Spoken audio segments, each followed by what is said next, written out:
tous, c'est Keycord. On va commencer une nouvelle analyse de quelques cartes, de comment les jouer, quelques petites astuces de jeu.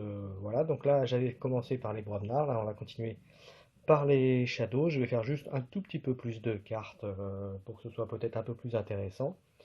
Et je vais aussi vous montrer quelques petites interactions entre ces cartes-là. Alors je précise, les cartes choisies là viennent d'un seul même deck, donc c'est pour vous montrer quelques peut-être synergies qui peut exister là-dedans. Voilà, en sachant que je vais essayer de vous donner quelques exemples aussi, mais là, quelques fois-ci, qui peut être utilisé dans d'autres decks. Alors, on va commencer par une carte que beaucoup de gens n'aiment pas beaucoup et qui pourtant peut être très utile. Voilà, c'est le faucheton. Alors, le faucheton, comme vous le savez, quand il est détruit, il revient dans la main. Maintenant, il y a des cartes en shadow qui font lorsque vous pouvez sacrifier des créatures pour faire des dommages. Donc, ça peut être utile pour avoir cet effet-là. Et cette carte-là peut avoir une efficacité avec notre carte qui est ici, qui est celle-ci. Puisque quand vous utilisez l'aiguille chercheuse, vous faites un point de dommage à une créature, donc que ce soit l'adversaire ou à vous. Et surtout, si elle meurt, si la créature meurt, vous gagnez un d'ambre.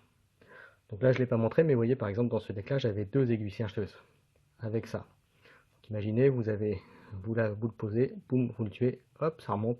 Et avec le deuxième, boum, vous reposez, vous le tuez à nouveau. Et vous avez gagné deux ombres dans le tour. Donc c'est plutôt pas mal.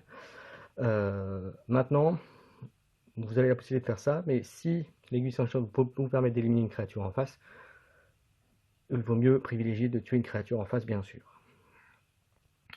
Euh, Sauf le cas où ça peut ne pas être utile de faire cela, c'est par exemple si l'autre c'est du Bromnar et qu'il a un coffre au trésor, vous savez, qui fait gagner un d'ambre. Moi j'ai dit d'or, mais c'est de l'ambre. Un d'ambre si par créature tuée en bataille. Dans ces cas-là, vous gagnez de l'ambre sur le faucheton et plutôt que de le jouer, puisque vous serez sur un tour shadow, plutôt que de le jouer, vous vous en défaussez. Voilà, ça c'est le petit conseil que je vous donne dans ce cadre-là. Après, il y a d'autres cas de figure du même type où ça peut être utilisé.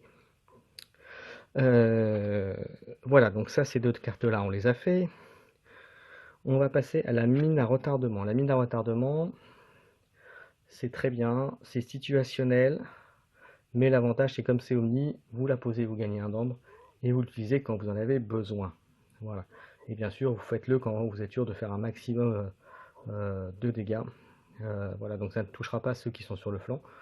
Mais si au milieu, le joueur a protégé une créature, ou des petites créatures à 1 ou à 2 ou à 3, voilà, sans protection, ben voilà, vous faites un petit rasboard à part les flancs qui peut être sympathique. Ensuite, on va continuer la noble. Hop, ça donne escarbouche et insaisissable. Alors ça peut être bien sur des créatures, on va voir Croc d'argent par exemple, ou des créatures qui ont des effets en combattant. Voilà, ça permet de combattre en gagnant l'effet de combat sans qu'ils soient amochés, sans qu'ils soient blessés. Et ça peut aussi servir à protéger une créature, comme elle est insaisissable, une créature qui a un effet de moisson par exemple. Voilà, donc quelle que soit la maison d'ailleurs, puisqu'une fois que vous l'avez posée, comme vous le savez, la créature reste de la maison et donc ça lui permet de bénéficier de cette carte-là. Le croc d'argent, bah, l'avantage c'est qu'il arrive, il est redressé, il peut moissonner, il peut attaquer, il est un peu multitâche. Après c'est vrai qu'il n'a pas de gros stats. Voilà, donc à vous de voir comment utiliser, mais moi en général, soit je le fais effectivement moissonner, soit je le fais, comme on dit vulgairement, sans aller sur une créature, dans l'objectif de tuer l'autre créature, bien sûr, sinon ça n'a aucun intérêt. Ensuite, on va continuer par la main spectrale. La main spectrale, comme vous voyez, ça fait gagner 2 dents, mais surtout si l'adversaire a exactement 1, volez-le lui. Donc ça peut être très utile, notamment pour contrer un tour 1. En général, les tours 1, si l'adversaire fait l'erreur, entre guillemets, de poser comme il peut jouer qu'une carte, si c'est une carte qui lui fait gagner un nombre, bah, voyez, vous faites ça, boum, et avec une seule carte, vous avez gagné déjà 3 ombres. L'autre combo qui peut être intéressante, c'est avec l'orphelin. Imaginez, il a posé, il a gagné, il est à 2, boum, vous faites passer un, vous enchaînez par la main spectrale. Voilà, donc la main spectrale, une bonne carte qui fait gagner une très très bonne carte puisque c'est 2 ombres. Et même si vous n'avez pas vous ne gagnez pas les 1 d'ambre, bah vous avez quand même gagné 2 sur les 6 nécessaires pour forger une clé. Et alors l'orphelin, pour revenir à l'orphelin, essayez de l'utiliser quand le gain d'ambre vous rapporte vraiment quelque chose. Alors bien sûr, c'est toujours utile de le poser, de prendre de l'ambre à l'adversaire, mais voilà, c'est la carte qui peut empêcher, par exemple, s'il était à 6, de le faire passer à 5, ou ainsi de suite. Et la combo à faire, c'est avec le 3 protégé, par exemple, parce que lui, le 3 protégé va mettre voilà, il est à 6. Voilà, tout ce qui est au-dessus de... Voilà, vous lui volez, il passe à 6. Vous mettez ça derrière, il passe à 5. Et vous avez récupéré tout l'heure qu'il avait accumulé au-dessus. Donc c'est une bonne synergie des deux cartes. Bien sûr, si vous avez plusieurs orphelins et que vous avez aussi le Fegin, et ben c'est encore mieux. Voilà. Pour ceux qui ne savent pas, le Fegin permet en ripant d'aller récupérer un orphelin et donc du coup d'en reposer. Voilà, donc c'est plutôt pas mal. Et donc moi j'ai vu passer des decks et des amis jouent des decks avec 3 orphelins à Fegin par exemple. Et quand ça sort et si on n'a pas de quoi les gérer, je peux vous dire que c'est un peu l'enfer. Voilà.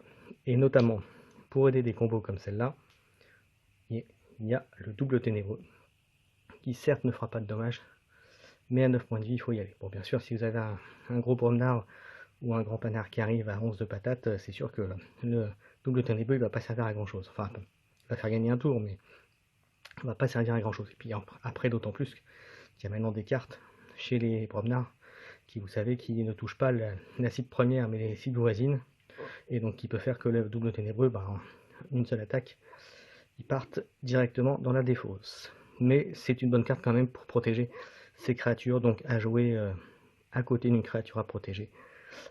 Voilà, donc si en plus vous avez un petit peu de Sanctum pour protéger, ça peut pour lui rajouter de l'armure, voilà, ça fait encore gagner un temps de plus, ou un petit paquin en M10 qui va lui rajouter 3, vous savez, quand on le pose sur la gauche, qui affecte ce qui est à côté, ça devient assez monstrueux. Voilà, j'ai terminé pour cette petite analyse de quelques cartes ombre, shadow. J'ai certainement oublié des situations, mais voilà, je pense vous avoir donné quelques exemples. J'espère que ça vous sera utile. Donc si vous aimez la vidéo, n'hésitez pas à mettre un petit pouce vers le haut, à vous abonner si ce n'est pas le cas. Et puis bah, écoutez, à bientôt pour une prochaine analyse de d'autres cartes Shadow. Voilà, à bientôt.